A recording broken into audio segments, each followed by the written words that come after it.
And welcome back to John Bachman. Now I'm Allison Maloney. As if the country wasn't slowing down enough since Joe Biden took office in January, the Omicron variant is taking hold of the U.S. economy and is slowing it down more rapidly. It's starting to affect neighborhoods all across America and maybe in yours now. Businesses are having to make that difficult, dire decision to close down or face massive restrictions. And a growing number of people are in quarantine and they're out of the office. Joining us now to discuss the growing crisis is farm owner and author of Food Fear, Damian Mason.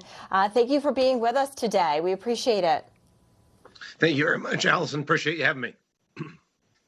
Of course, Damian, the number one thing we need in order to survive is food and water, right? But this food, the food chain is basically being disrupted by Joe Biden's supply chain crisis. The supply chain crisis, it's not getting any better.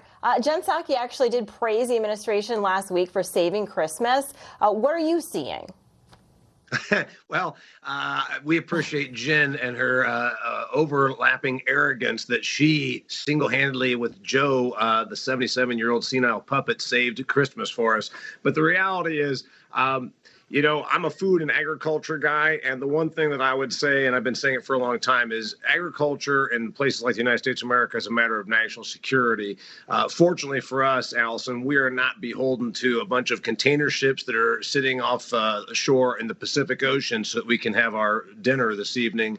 So the good news is I think the American people are realizing that agriculture is as important to national security as tanks and through, strategic intelligence systems, if you will. So that's a very, very good thing. I do see some problems ahead because the same exact policies that we have seen, we're paying people to not work, where we're allowing career bureaucrats like Fauci to have wide-ranging reign, if you will, over the American economy. And in fact, your very civil liberties.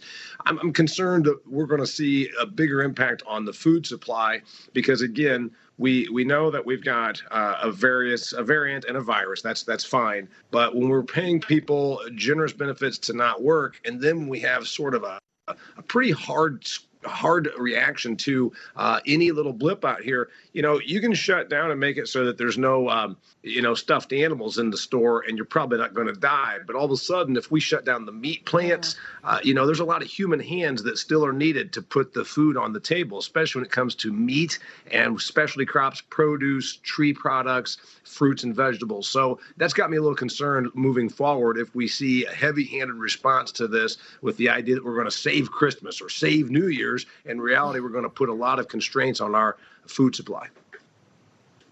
Yeah, I mean, look, we're already seeing high inflation and low inventory, right? If you go to the grocery store, the shelves, they're not stocked like the administration is saying. We've seen an increase in the cost of chicken, milk, bacon, eggs. So what do we need to do? You're an insider to get things better. I know you mentioned, not paying people to stay home. So we need employees. But what do we need to do? Yeah, well, obviously, this whole program that's now allegedly in Congress and whether it's going to pass or not, this issue of the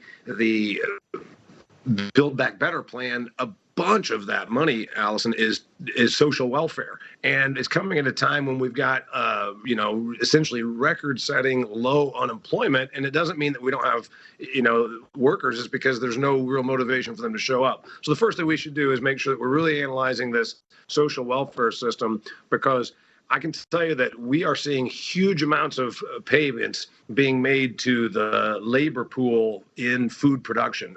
Some of my clients, biggest poultry and egg processing companies in the country, for instance, are some of my clients. And I was in their meetings last month, or actually this month, and they talked about paying 20% more for processing workers. And that's on top of $1,500 bonuses if they stay for 90 days. You're talking about a really generous benefits package.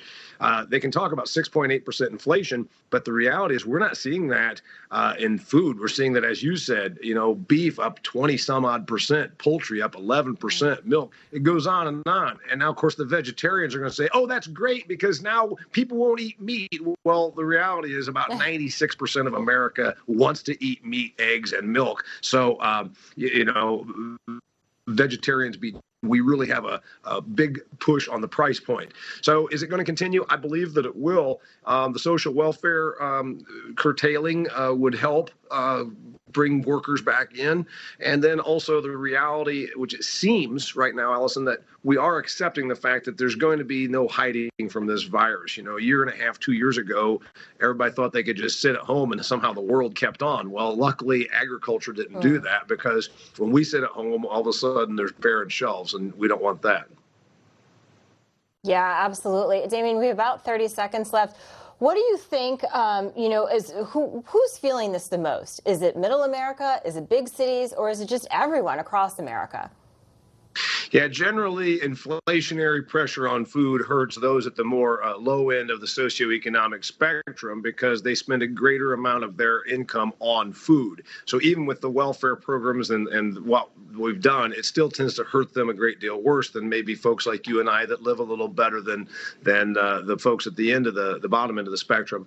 So we still do have a cheap food supply, but that is obviously under threat right now, because we've seen such huge gains in the price of food. And, that's something we haven't seen in a long time. Generally, the cost of food has gone down every year for the last 100 years in the United States because of agricultural productivity and technological advancement. And now we're seeing that climb, which is, again, a problem for those in the bottom half.